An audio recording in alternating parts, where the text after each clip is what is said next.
ہوتا ہے۔ اس لیے منافق کو جو ہے نا خطرناک سمجھنا چاہیے، کیونکہ اس کی وجہ سے اسلام کا اور مسلمانوں کا بہت زبردست نقصان ہوتا ہے۔ آج اگر آپ غور کریں گے تو جتنے یہ فرقہ باطلہ ہے، یہ ظاہر میں تو جو ہے نا اسلام والے کہلاتے ہیں، ٹوپی بھی پہنے ہوئے ہوتے ہیں اور چہروں پر داڑھی بھی ہوتی ہے، لمبا کرتا پائجامہ بھی ہوتا ہے، مگر ان کے عقائد اسلام کے اور مسلمانوں کے خلاف ہوتے ہیں۔ جیسا کہ 1901 میں جو ہے قادیانی نے نبوت کا دعویٰ کیا، تو ظاہر میں تو جو ہے وہ مسلمانوں کے جیسا تھا، لیکن باطنی طور پر کیا تھا وہ؟ اور آج بھی جو ہے اس کے چیلے چپاٹے جو ہے جو اس کے راستے پر چلنے والے ہیں، تو وہ بھی جو ہے نا ظاہر میں ایسا لگتا ہے کہ ایمان والے ہیں، مگر اندرونی طور پر وہ اسلام کے اور مسلمانوں کے دشمن ہیں۔ تو ان لوگوں سے آگاہ رہنا جو ہے نا ضروری ہے، اور ظاہری طور پر جو لوگ اچھے ہو باطنی طور پر برے ہو، تو ان لوگوں کو اچھا سمجھنا بھی جو ہے نا خطرناک ہے، ان لوگوں کو نیک سمجھنا بھی جو ہے نا یہ ہمارے حق میں جو ہے نا بد سے بدتر ہے، کیونکہ ان لوگوں کی وجہ سے مسلمان بھی تباہ ہو رہے اور دین اسلام کو بھی نقصان پہنچ رہا ہے۔ اس لیے اللہ رب العزت نے بیان فرمایا وما هم بمؤمنین، کہ وہ لوگ حقیقت میں ایمان والے ہیں ہی نہیں۔ ایک جگہ پر اللہ رب العزت قرآن کریم میں بیان فرماتے ان المنافقون یخادعون اللہ وهو خادعهم، ان المنافقین یخادعون اللہ وهو خادعهم، کہ بلا شبہ منافقین جو اپنے دلوں کے اندر نفاق کو چھپا کر کے رکھتے ہیں، برائی کو چھپا کر کے رکھتے ہیں، وہ اللہ کو دھوکہ دے رہے ہیں۔ اللہ کو کیا دھوکہ دے رہے ہیں؟ حقیقت میں تو وہ اپنے آپ کو دھوکہ دے رہے ہیں۔ وَإِذَا قَامُوا إِلَى الصَّلَاةِ قَامُوا كُسَالَىٰ، اور جب وہ نماز پڑھنے کے لیے کھڑے ہوتے ہیں تو سستی کے ساتھ میں کھڑے ہوتے ہیں۔ اب چونکہ نبی کریم صلی اللہ علیہ وسلم کے زمانے میں وحی کے ذریعے سے آپ صلی اللہ علیہ وسلم کو بتا دیا گیا تھا کہ بھائی فلاں شخص منافق ہے، فلاں شخص منافق ہے، فلاں شخص منافق ہے، لیکن ابتداءً حقیقتاً جو ہے اللہ کے رسول صلی اللہ علیہ وسلم کو اس کی اطلاع نہیں تھی، آپ کو معلوم نہیں تھا۔ تو آپ نے جو ہے عبداللہ بن ابی کی جنازے کی نماز بھی پڑھ لی، لیکن بعد میں اللہ کی طرف سے سخت تاکید آئی اور سخت حکم آیا وَلَا تُصَلِّ عَلَىٰ أَحَدٍ مِّنْهُمْ مَاتَ أَبَدًا وَلَا تَقُمْ عَلَىٰ قَبْرِهِ، کیا ان منافقین میں سے کسی کی جنازے کی نماز مت پڑھی ہے؟ اللہ نے صاف جو ہے منع فرما دیا۔ اب بہرحال یہ تو جو ہے اللہ کے رسول صلی اللہ علیہ وسلم کے زمانے میں اس وسلم کو بذریعہ وحی معلوم ہو جایا کرتا تھا، لیکن اب ہمیں کیسے معلوم ہوگا؟ اب ہمیں جو ہے نا اس کی تحقیق کرنا پڑے گی، تفتیش کرنی پڑے گی۔ جیسا کہ آج کے زمانے میں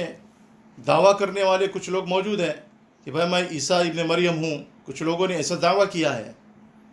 اور کچھ لوگوں نے ایسا بھی دعویٰ کیا ہے کہ میں مہدی ہوں۔ تو بہرحال اب اس کے ماننے والے یعنی اس کے ایجنٹ لوگ، شاگرد لوگ جب مسجدوں میں نماز پڑھنے آتے ہیں تو خفیہ طور پر، چھپے طور پر لوگوں کی تشکیل کرنا شروع کرتے ہیں کہ بھائی آپ ہم کو تھوڑا سا وقت دو، ہم آپ سے بات کرنا چاہتے ہیں۔ اور یہ ہر جگہ کا معاملہ، یہ صرف ممرہ کا معاملہ نہیں، بلکہ ممرہ میں، بمبئی میں، بہار میں، یو پی میں بہت یعنی تسلسل کے ساتھ میں جو ہے نا یعنی یہ لوگ اپنی حرکت میں ہیں، بہت متحرک ہے، اور ہم مسلمان جو ہے ابھی تک غفلت میں پڑے ہوئے ہیں۔ تو بہرحال تو ان کی تحقیق کے ذریعے سے ہم کو معلوم ہوگا، جب ہم کو یہ معلوم ہو جائے تحقیق کے ذریعے سے تو ہم اس کا فیصلہ کر سکتے ہیں کہ بھئی یہ آدمی اعتقادی منافق ہے، عملی منافق نہیں بلکہ اعتقادی منافق ہے، کہ اس کے دل کے اندر جو ہے نا کفر بھرا ہوا ہے، یہ ختم نبوت کا منکر ہے۔ جیسا کہ جو ہے منافقین اندرونی طور پر ختم نبوت کے منکر تھے، اور اسی طریقے سے جو ہے یہودی بھی جو ہے ختم نبوت کے منکر تھے، اسی طریقے سے آج کے وقت میں بھی ایسے لوگ موجود ہیں، مگر ہم کو ان کی معلومات، ان کا علم تحقیق کے ذریعے سے ہوگا۔ جیسے کہ آج کل بعض لوگ جو ہے تحقیق کر رہے ہیں، اب تحقیق کے ذریعے سے جب بات سمجھ میں آتی ہے تو ان کا راز فاش ہو جاتا ہے۔ اس لیے ایسے لوگوں کو جو ہے اپنی مساجد میں بھی نماز پڑھنے کے لیے نہ آنے دیں، تو ختم نبوت کے منکر ہے۔ جب تک کہ جو ہے نا برسر اعلان یعنی برسر عام اعلان نہ کر دے اور توبہ نہ کر دے، اس وقت تک کہ جو ہے ان کی بات کو اور ان کی توبہ کو جو ہے نا قبول نہیں کیا جائے گا۔ جیسے کہ انہوں نے کھلے عام جو ہے لوگوں کو گمراہ کیا ہے، اسی طریقے سے جو ہے نا کھلے عام وہ توبہ کر لے، سچی پکی توبہ کر لے، تب جو ہے ان کی بات کو جو ہے نا مانا جائے گا۔ تو بہرحال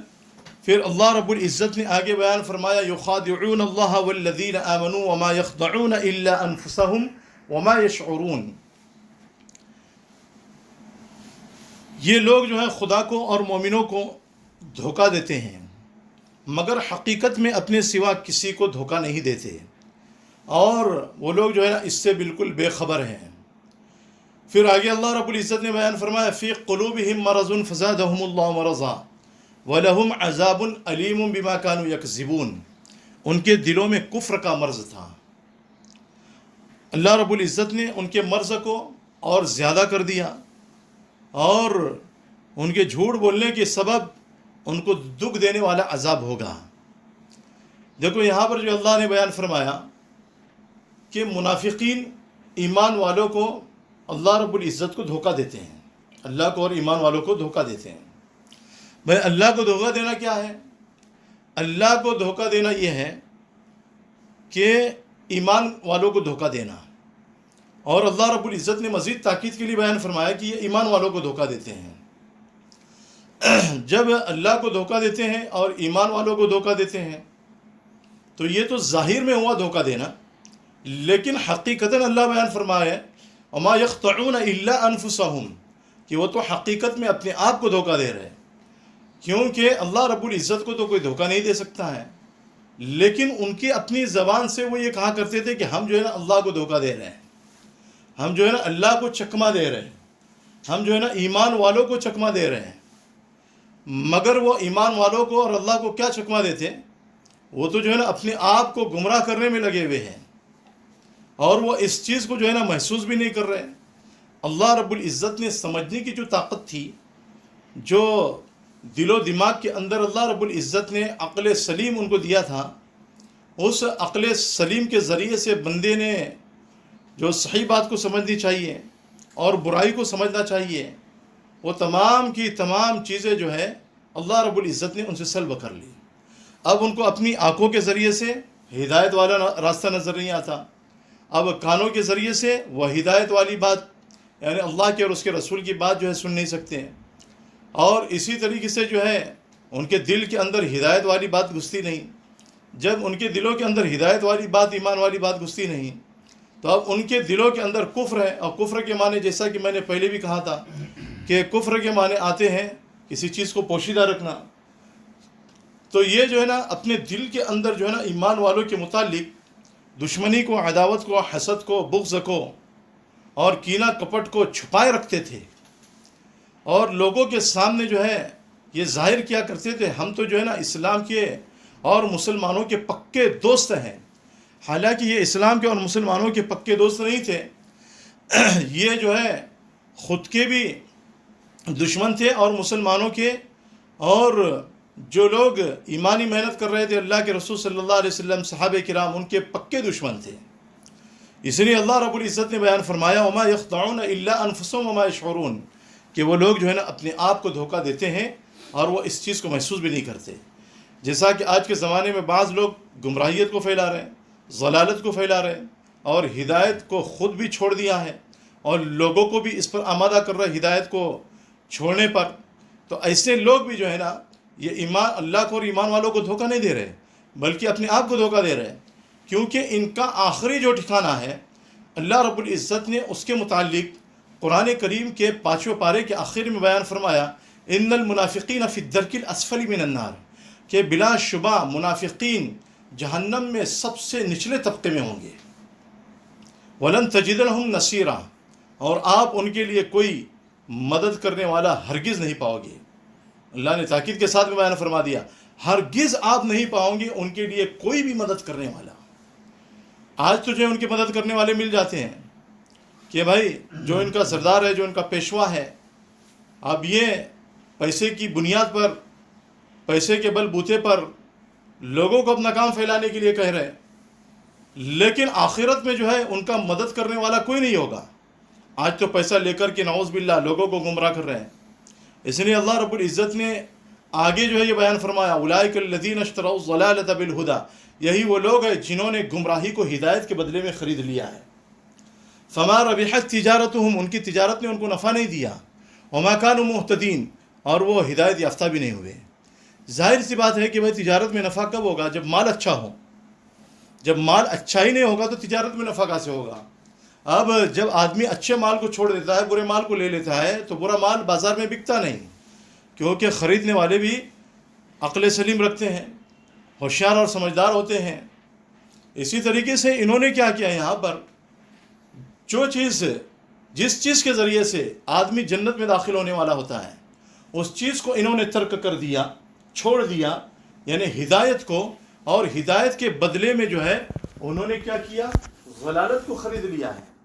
اب ضلالت کو انہوں نے ہدایت ہے کہ ان کی اس تجارت نے ان کو نفع نہیں دیا اور ان کو جنت میں داخل نہیں کرنے والا، کیونکہ اللہ رب العزت نے بتلا دیا ہے۔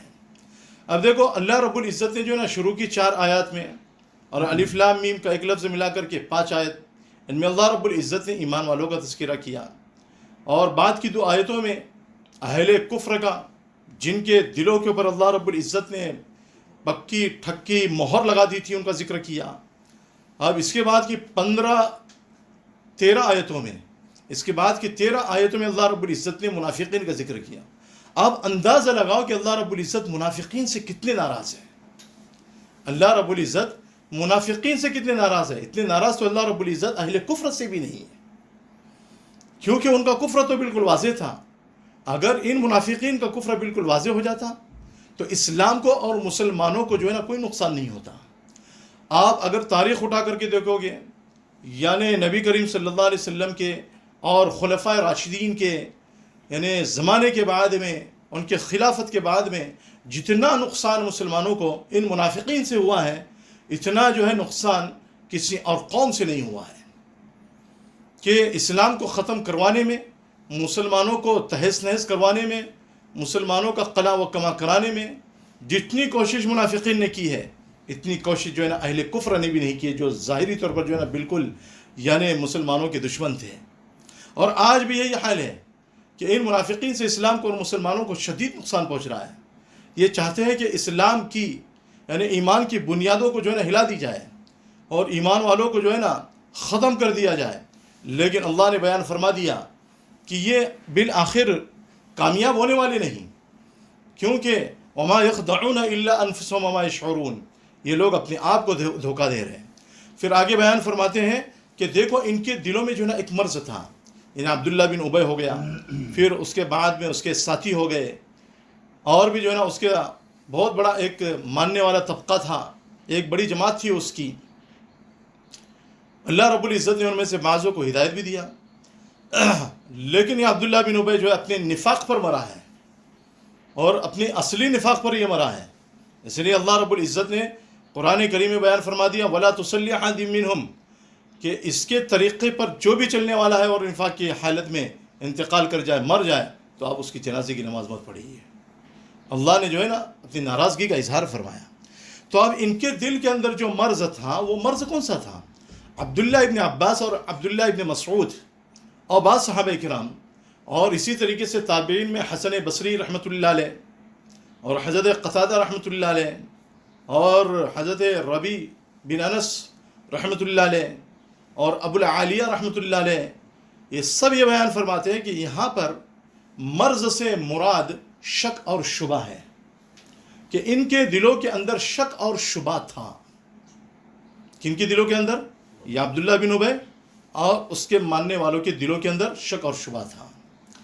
اور اسی طریقے سے جو ہے عبداللہ ابن عباس رضی اللہ تعالی عنہ کہ ایک روایت یہ بھی ہے کہ یہاں پر جو ہے مرض سے مراد جو ہے نا نفاق ہے، مرض سے مراد کیا ہے؟ نفاق ہے۔ اور زید بن اسلم رحمۃ اللہ علیہ ایک بہت بڑے مفسر ہیں، وہ بھی یہاں پر یہ بیان فرماتے ہیں کہ یہاں پر جو ہے مراد جو بیماری سے مراد جو ہے یہاں پر دینی بیماری مراد ہے، نہ کہ جسمانی بیماری مراد ہے۔ جب آدمی کے اندر دینی بیماری آ جاتی ہے تو عقائد کے اعتبار سے جو ہے نا وہ خراب ہوتا چلا جاتا ہے، جسمانی بیماری آتی ہے تو چلو بھائی جلد سے جلد جو ہے نا آدمی ٹھیک بھی ہو سکتا ہے، لیکن جب دینی بیماری، روحانی بیماری، جب آدمی کے عقائد خراب ہو جاتے ہیں تو اب اس کا سیدھے راستے پر آنا بہت مشکل ہوتا ہے، اب اس کو سمجھانا بھی بڑا مشکل ہوتا ہے۔ آپ اس کو سمجھاتے رہو، جیسا کہ جو ہے ابھی 4-5 دن پہلے جو ہے ایک کے ساتھ میں میرا واسطہ پڑا تھا، تو ہم لوگ جو 10-12 لوگ تھے، ہم لوگ اس کے پاس میں گئے، جا کر کے جو ہے میں نے اس سے یہ سوال کیا کہ بھائی عیسیٰ ابن مریم یعنی شکیل بن حنیف کے متعلق تو کیا عقیدہ رکھتا ہے؟ تو اس نے صاف الفاظ میں یہ کہا کہ اس کے متعلق میرا یہ عقیدہ ہے کہ شکیل بن حنیف عیسیٰ ابن مریم ہے۔ کیا کہا اس نے؟ نعوذ باللہ، کہ شکیل بن حنیف عیسیٰ ابن مریم ہے، صاف الفاظ میں اس نے کہا۔ تو میں نے کہا کہ اب تو کس چیز سے ثابت کرے گا؟ اس نے کہا کہ میں قرآن اور حدیث سے ثابت کروں گا۔ تو میں نے کہا کہ ٹھیک ہے بھائی، جب آپ نے قرآن کا نام لیا ہے تو اب قرآن سے ثابت کرنا پڑے گا۔ تو کہا کہ قرآن سے ثابت کر کہ اللہ نے شکیل بن حنیف کو قرآن کریم میں عیسیٰ ابن مریم کہا ہے، اور قرآن کریم کی کسی آیت میں بھی یہ موجود نہیں ہے۔ اس کا نام شکیل ہے، عیسیٰ کہاں سے ہوا؟ وہ تو بہار میں پیدا ہوا ہے نا، دربھنگا کے ایک عثمان پور تعلقے میں، اور حضرت عیسیٰ علیہ السلام تو حضور سے پہلے پیدا ہو چکے ہیں، اور ابھی تک ان کی عمر جو ہے تقریباً 2000 سال ہو چکی ہے، اور تو کہہ رہا ہے کہ شکیل بن حنیف کو عیسیٰ ابن مریم کہا ہے۔ آخر تک اس نے کوئی جواب نہیں دیا، تقریباً 1.5 گھنٹہ جو ہے ہم لوگ اس کے پاس میں بیٹھے تھے، اس کے سامنے موجود تھے تقریباً 1.5 گھنٹہ، اور 10-15 لوگ تھے۔ ایسا بھی نہیں کہ بھائی میں اکیلا تھا، ہم اکیلے نہیں گئے تھے، بلکہ ہمارے ساتھ میں اور بھی جو ہے نا بعض افراد تھے۔ بس وہ صرف یہی کہہ رہا تھا اللہ نے قرآن میں فرمایا، اللہ نے قرآن میں فرمایا۔ جب آدمی جاہل ہوتا ہے نا، اس کو علم نہیں ہوتا، تو وہ صرف اتنا ہی کہتا ہے کہ اللہ نے قرآن میں فرمایا،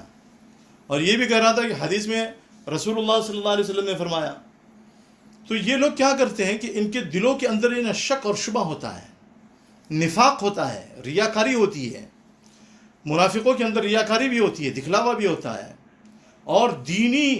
عقائد بھی، دینی بیماریاں بھی ان کے اندر موجود ہوتی ہے۔ جسمانی بیماریاں تو جو ہے اللہ رب العزت ان کو بہت کم دیتا ہے، کیونکہ آخرت میں تو ان کے لیے ہمیشہ ہمیشہ کی ابدی جہنم اللہ نے رکھی ہے۔ اللہ رب العزت نے کیا کیا؟ اللہ رب العزت نے ان کے مرض میں اضافہ کر دیا، جیسا کہ اللہ رب العزت نے قرآن کریم میں ایک جگہ پر بیان فرمایا فَأَمَّا الَّذِينَ آمَنُوا فَزَادَتْهُمْ إِيمَانًا وَهُمْ يَسْتَبْشِرُونَ، کہ جو لوگ ایمان والے ہیں، وہ صورت پاک نے نازل ہو کر کے ان کے ایمان میں اضافہ کر دیا، اور ایمان والے خوش ہوتے ہیں کہ بھائی جب آدمی ایمان کی محنت کرتا ہے، اعمال پر جمع رہتا ہے، اعمال میں برابر ترقی کرتا رہتا ہے، تو اس کا ایمان مضبوط ہوتا ہے، ٹھوس ہوتا ہے،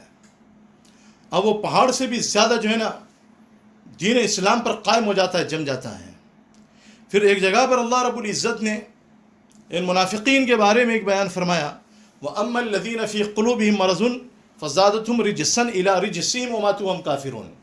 اور وہ لوگ جن کے دلوں میں مرض ہے، یعنی شک ہے، شبہ ہے، جن کے اندر نفاق ہے، جن کے اندر دینی بیماریاں ہیں، جن کے اندر روحانی بیماریاں ہیں، جن کے عقائد خراب ہو چکے ہیں، تو اس صورت پاک نے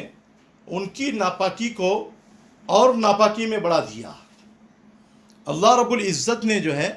اس ریاکاری کو اور نفاق کو اور ان کی دینی بیماریوں کو اور ان کے مرض کو ناپاکی قرار دیا، کہ جب یہ لوگ اپنی ان چیزوں میں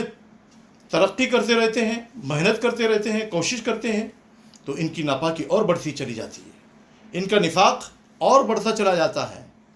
اور ان کا شک اور شبہ اور بھی بڑھتا چلا جاتا ہے، اور ان کے دلوں کے اندر جو امراض ہیں وہ اور بھی بڑھتے چلے جاتے ہیں۔ مسلمانوں کے بارے میں کینہ رکھنا، کپٹ رکھنا، حسد رکھنا، بغض رکھنا، وغیرہ وغیرہ، یہ سب جو ان کا بڑھتا چلا جاتا ہے۔ اس لیے ایمان والوں کے لیے ہمارے لیے ضروری ہے کہ ہم جو ہے نا اپنے عقائد کو مضبوط کریں۔ حضرت مولانا اشرف علی تھانوی رحمۃ اللہ علیہ نے بہشتی زیور میں شروع میں جو ہے نا کئی سارے عقائد بیان کیے، ایک مرتبہ جو ہے آپ لوگ اس کو پڑھ لیں۔ تو عقائد کا مضبوط ہونا ضروری ہے، جب تک آدمی عقیدے کے اعتبار سے مضبوط نہیں ہوگا، اس وقت تک کہ جو ہے نا وہ پختہ ایمان والا نہیں ہوگا۔ اب ایک مسئلہ یہاں پر یہ سمجھنا ضروری ہے، مسئلہ یہ ہے کہ اب ہمیں غیروں کے ساتھ میں تعلق رکھنا چاہیے یا نہیں رکھنا چاہیے۔ اللہ رب العزت نے قرآن کریم میں 4 پارے میں سورۃ آل عمران میں بیان فرمایا، یا ایھا الذین آمنوا لا تتخذوا بطانۃ من دونکم، اے ایمان والو تم اپنے علاوہ کے جو لوگ ہیں ان کو اپنا رازدار مت بناؤ۔ اندر کا جو کپڑا ہوتا ہے نا، جس کو استر کہتے ہیں، اس کو بطانہ کہا جاتا ہے۔ تو ان کو جو ہے نا اپنے اندر کے کپڑے کی طرح مت بناؤ، رازدار مت بناؤ۔ جو آدمی رازدار ہوتا ہے نا وہ اندر سے تعلق رکھتا ہے، اس لیے اللہ نے بیان فرمایا ان کو رازدار مت بناؤ۔ وہ تو جو ہے یہ چاہتے ہیں کہ تم کو نقصان پہنچتے رہیں۔ وَدُّوا مَا عَنِتُّمْ قَدْ بَدَتِ الْبَغْضَاءُ مِنْ أَفْوَاهِهِمْ وَمَا تُخْفِي صُدُورُهُمْ أَكْبَرُ، جو ان کے دلوں میں چھپا ہوا ہوتا ہے نا، وہ چاہتے ہیں کہ وہ اور بڑھتا چلا جائے، اور بڑھتا چلا جائے۔ اس لیے ہمارے تعلق اگر غیروں سے ہو تو ہمیں یہ چاہیے کہ ہم جو ہے ان کو اپنا رازدار نہ بنائیں، نہ ہم اپنے ایمان کا رازدار بنائیں، نہ ہم جو ہے ان کو اپنے مال کا رازدار بنائیں، نہ ہماری دولت کا رازدار بنائیں، بلکہ ظاہری طور پر ہم ان سے دوستی اور تعلق رکھیں۔ اللہ رب العزت نے صاف اور صراحتاً 6 پارے میں ایک جگہ پر بیان فرمایا، یا ایھا الذین آمنوا لا تتخذوا اليہود والنصارى اولیاء بعضهم اولیاء بعض، اے ایمان والو یہودیوں کو اور نصرانیوں کو اپنا دوست مت بناؤ۔ ان کے بعض کے دوست ہیں، اگر آپ نے ان سے کوئی بات کہہ دی تو وہ آپ کی بات کو کسی اور تک جو ہے نا پہنچا دے گا، پھر وہ دوسروں تک پہنچا دے گا۔ ہمارے راز آج جو ہے ان لوگوں کو معلوم ہو چکے ہیں، اس لیے جو ہے نا یہ اسلام کو مسلمانوں کو تکلیف دیتے جا رہے ہیں کہ ہماری کمیاں، کوتاہیاں، غلطیاں ہمارے اندر کیا کیا ہیں۔ آج دیکھو پورے معاشرے کے حال کو دیکھ لو تو آپ کو یہی معلوم ہوگا کہ مسلمان کھوکھلے کیوں ہوتے جا رہے ہیں۔ مسلمانوں کے اندرونی تعلقات ان سے ہو چکے ہیں، اس بنیاد پر جو ہے مسلمان کھوکھلا ہوتا چلا جا رہا ہے۔ بہرحال یہاں پر اللہ رب العزت نے جو ہے اس چیز کو بیان فرمایا، تو اب ہمیں یہ چاہیے کہ ہم گہرا تعلق اور راز والا تعلق